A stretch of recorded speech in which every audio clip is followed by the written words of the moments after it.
आपको बता दे, जो बिहार में जो प्रमंडल की जो संख्या है वह 9 है, जिसमें कि तिरहुत प्रमंडल, दरभंगा प्रमंडल, कोसी प्रमंडल, पूर्णिया प्रमंडल, भागलपुर प्रमंडल, मुंगेर प्रमंडल, मगध प्रमंडल, पटना प्रमंडल और सारण प्रमंडल शामिल है। तो 9 प्रमंडलों का नाम आपके सामने हमने रखा, जिसमें कि सबसे बड़ा प्रमंडल जो है वो तिरहुत प्रमंडल है। इस बात को ध्यान में रखना है। आपको बता दें कि जो बिहार में जो जिला की संख्या है वह 38 है, और 38वां जिला जो है वो जहानाबाद से अलग अरवल जिला बना है। इस बात को ध्यान में रखना है। और बिहार में जो प्रखंड की संख्या है, जिसको अंचल भी कहा जाता है, उसकी संख्या 534 है, और अनुमंडल की जो संख्या है वह 101 है। जबकि बिहार में नगर निगम की संख्या 19 है, नगर परिषद की संख्या 88 है, नगर पंचायत की संख्या 154 है, जबकि पूरे बिहार में पंचायत की जो संख्या है 8058 है, यानी 80-58 है। इस बात को ध्यान में रखना है। आपको बता दें बिहार में जो विधानसभा की जो सीटें हैं वो 243 है, और बिहार की 243 सीटों में से 40 सीटें आरक्षित है, जिसमें से 29 सीट जो है एसी के लिए आरक्षित है, जबकि 2 सीट जो है वह एसटी के लिए है।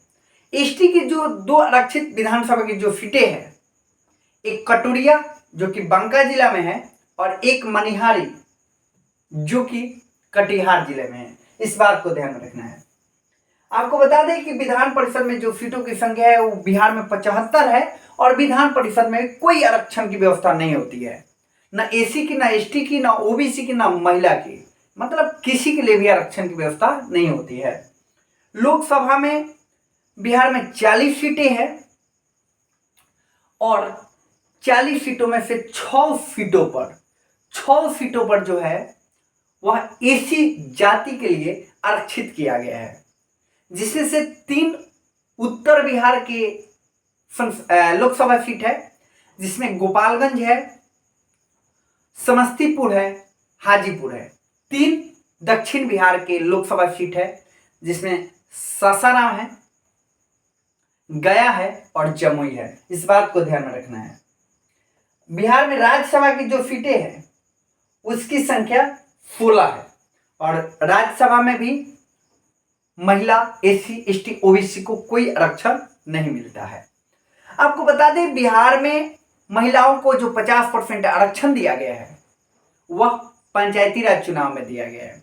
साथ में आपको यह भी बात पता होना चाहिए, भारत सरकार यानी भारत की जो संसद है 128वां संविधान संशोधन 2024 में किया, और उसके तहत विधानसभा और लोकसभा में महिलाओं को 33% आरक्षण देने का प्रावधान किया।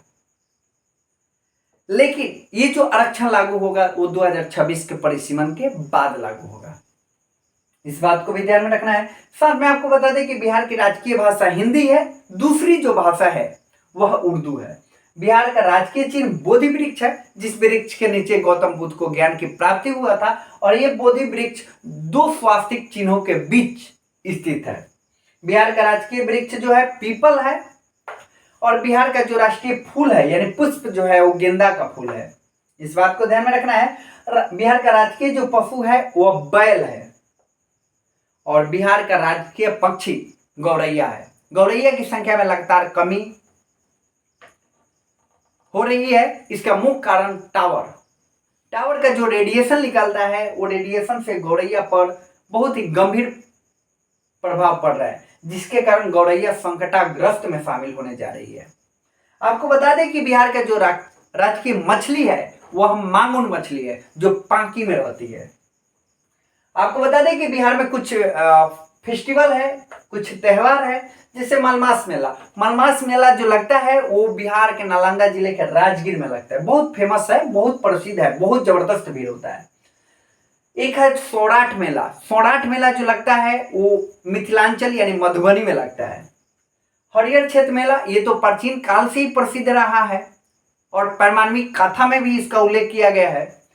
हरिहर क्षेत्र मेला में ये एशिया का सबसे बड़ा पशु मेला है और ये सोनपुर में लगता है, और सोनपुर जो है वो सारण जिला में है। साथ में आपको बता दें बिहार में कुछ चित्रकला पेंटिंग जो है वो भी